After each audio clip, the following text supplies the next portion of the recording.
What's up, guys? Welcome to round 7.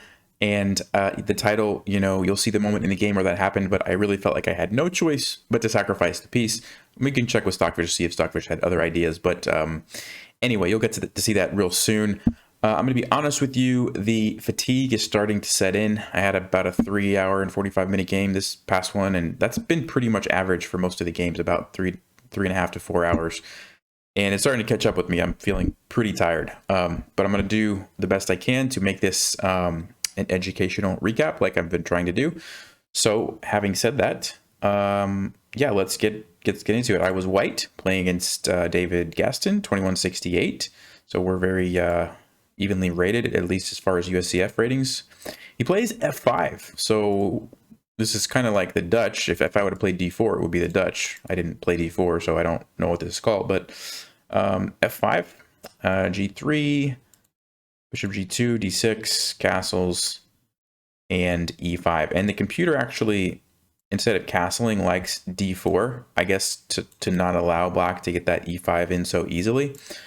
And I was going with the King's Indian setup, but it seems like it's actually pretty good for black if you let him get this in for free like this. So in hindsight, I probably should have played D4, which takes me out of the King's Indian, but it seems like there are times when that's just a good change to make, right? To not force the King's Indian when I need to play D4 for another reason. So anyway, we'll explore that kind of stuff later. I was just going with the standard stuff. This pawn actually can't be taken because there's a little tactic where I can take on E5 and I get into a nice position. So if he takes me back, I can trade the queens and then just take the knight, and this is better for me. There's this isolated pawn that's going to be a weakness. So that's why I played E4. And of course, he saw that obviously and didn't take it. He just castled. I played H3. I just wanted to stop the bishop and the knight from coming in here in the future. Again, this pawn can't be taken because Queen D5 check is a fork. I win the knight. So he played King H8. Remember the other game when I was going to play King H8 and I didn't and got into trouble along the diagonal? Yeah, so he was preventing that right away. So now he can't actually take this pawn if I don't do something. So Knight C3, just defended it. Knight B to D7. I played Queen E2. I thought this was a good square for my queen. And then I kind of realized there was actually some risk involved with this. And here's why. After Knight C5, I have to be careful because if he plays like B6, I actually have to watch out for this kind of idea, right? Or, bishop to B7. And then there's like 3 pieces attacking this pawn. And I was a little bit worried about that. So I decided to play B4.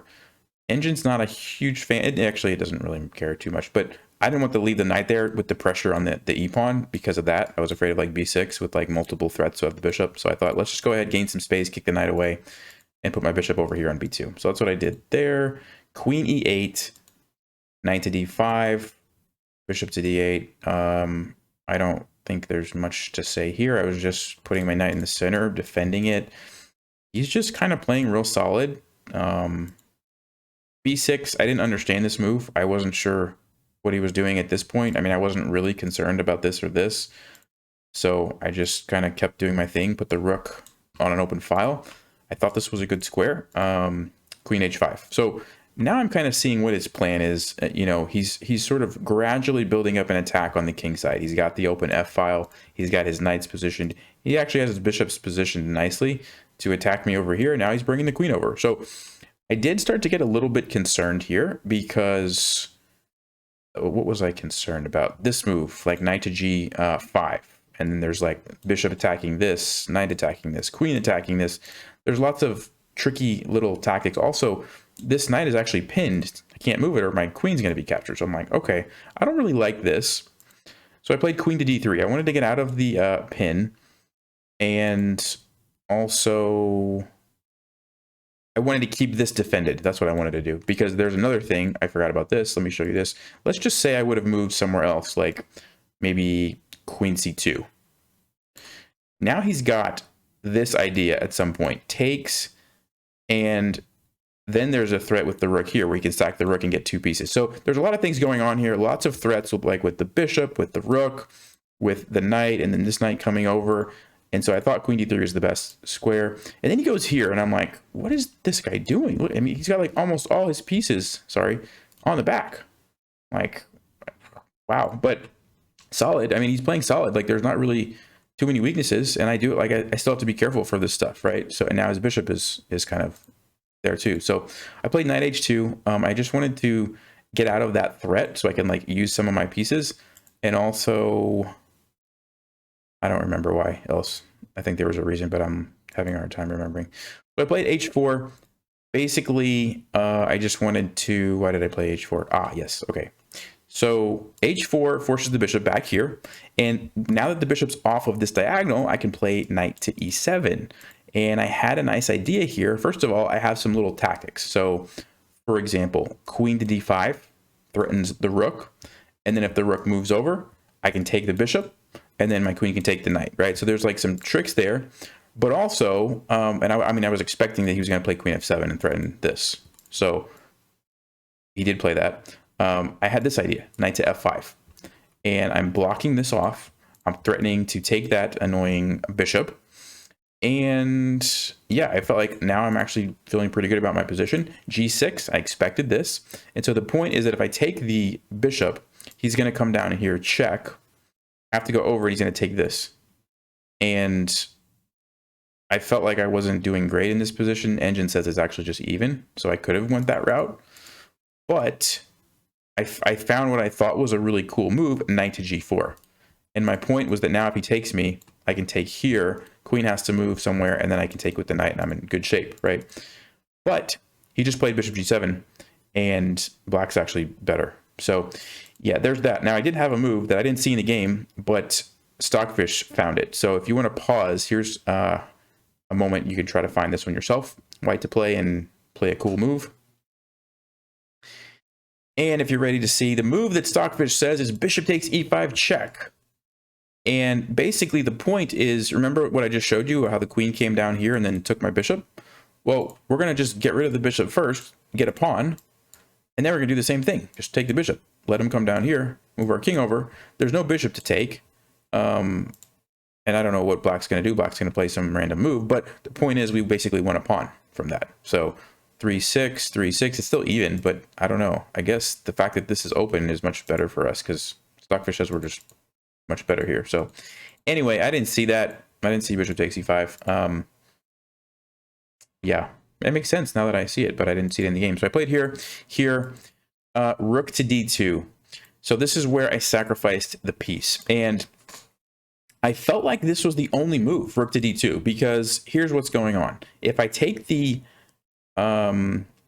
bishop, he's going to take with this knight, and he's got this threat, he's got this threat, and I don't know how I'm dealing with both of them, right? Because if I, like, let's just say I defend this with my rook, well, then I lose my knight. If I try to move my knight somewhere, well, then I lose this and I lose my bishop, right? And if I try to defend the knight, like with bishop h3, well, he just takes it, and then I still have this problem. So I didn't see a way out of that. And Engine says there's no really way out. It's just saying knight h6 is the best move, which I don't understand. I guess just going with this. Yeah, it's just good for black. So that was the problem that I saw, right? I can't take that. So if I can't take it, what else can I do, right? And this is what I missed, because initially went back here. When I actually way back here, when I played h4, my plan was that when I got to this position, g6, knight g4, my plan was that I was just going to take this, because I was like, oh, well, I can just take it because I've got this defended and I'm good. I don't have to, I'll take it after he takes back, then I'll do something to deal with this threat, maybe like f3 or something. The problem that I didn't realize was that, he could take with this knight. I didn't calculate that. I was calculating like this one, and I didn't realize that the bishop was going to be unleashed. So it's just the subtle things like that that get you. So I didn't see that. So once I got to this point, I'm like, okay, that doesn't look good. Let's go for this, rook to d2.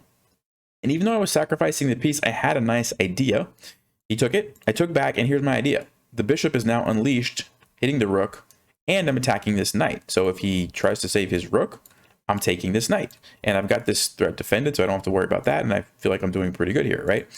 And if he doesn't save the rook, well, then I'm just going to take the rook, or so I thought.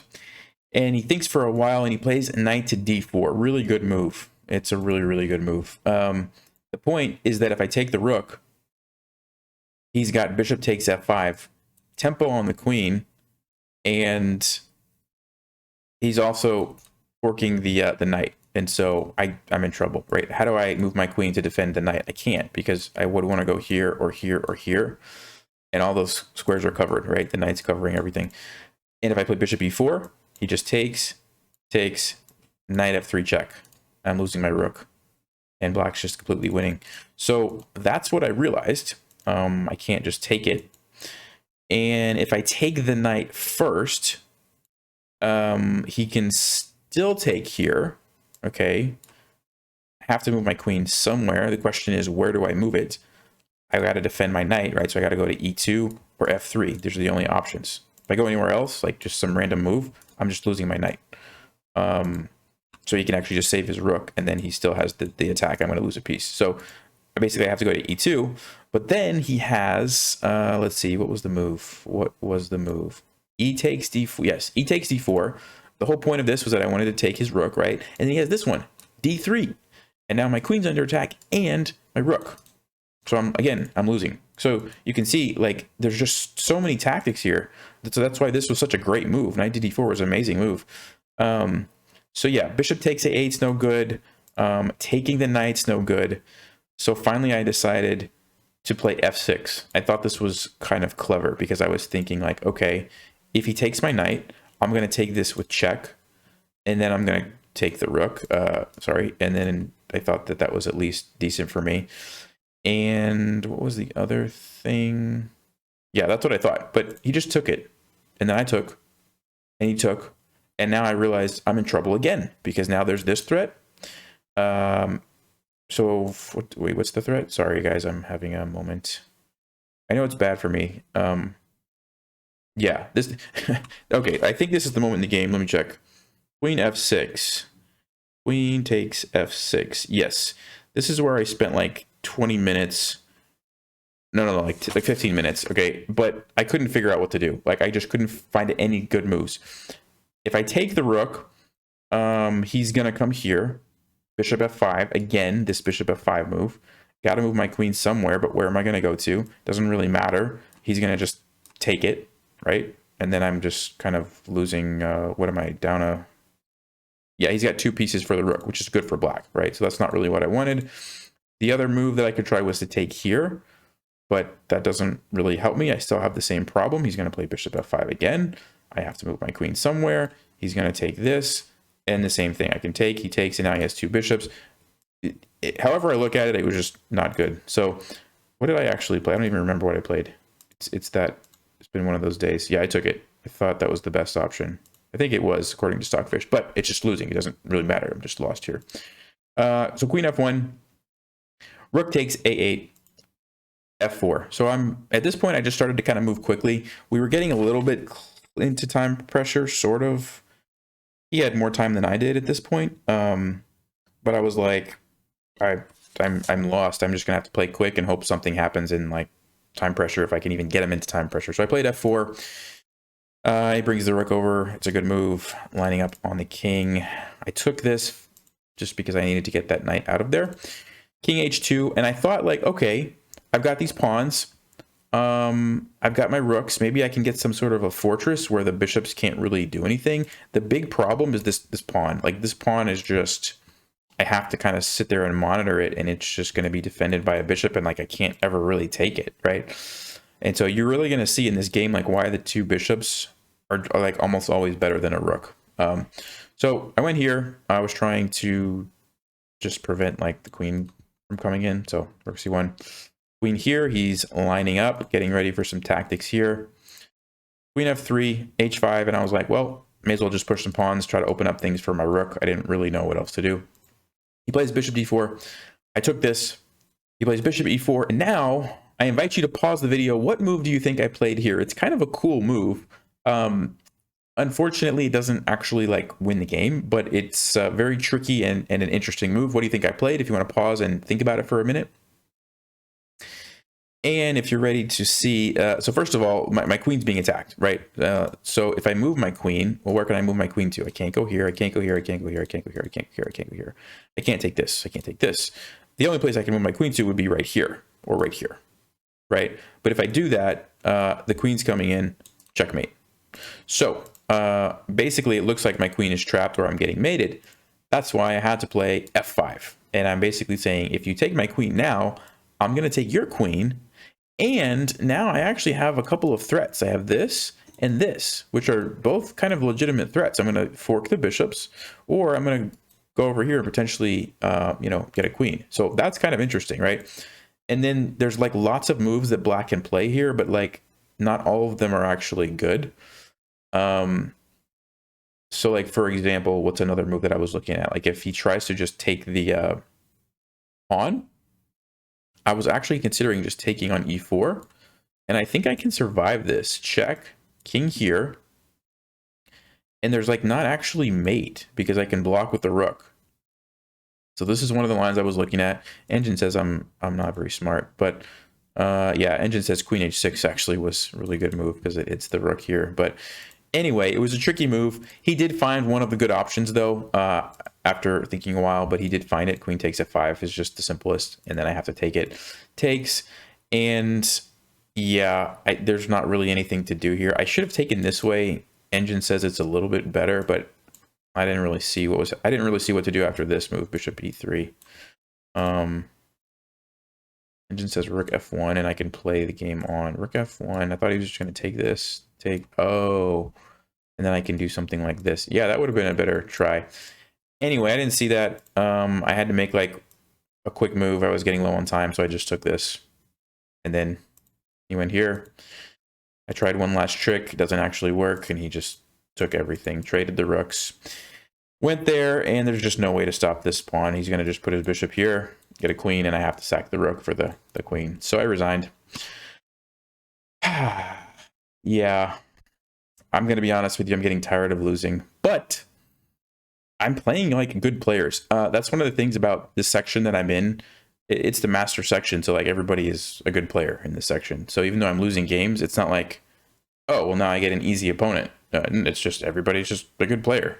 So some tournaments, like when I was younger, I would play in tournaments and you'd like lose a couple games and then you'd get paired against some really low rated player and you'd get an easy game, and then you win a couple games and you get paired against a high player. But in this tournament, everybody's pretty strong. So anyway, let's check the accuracy. I think I didn't have a great game. Let's go review. Let me turn this on. So I was 78. He was 85. Oh, 2 brilliant moves. How about that? Yeah, I mean, I don't know, guys. I think I'm just really worn out and tired. And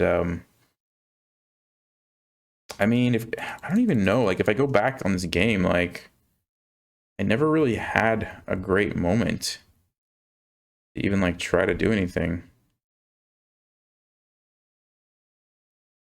Yeah, I mean, he just pretty much outplayed me the whole game. Like, Engine says there were some blunders there, but whatever. Yeah, that knight d4 was a really strong move. Oh, I was covering up the board that whole time. Sorry.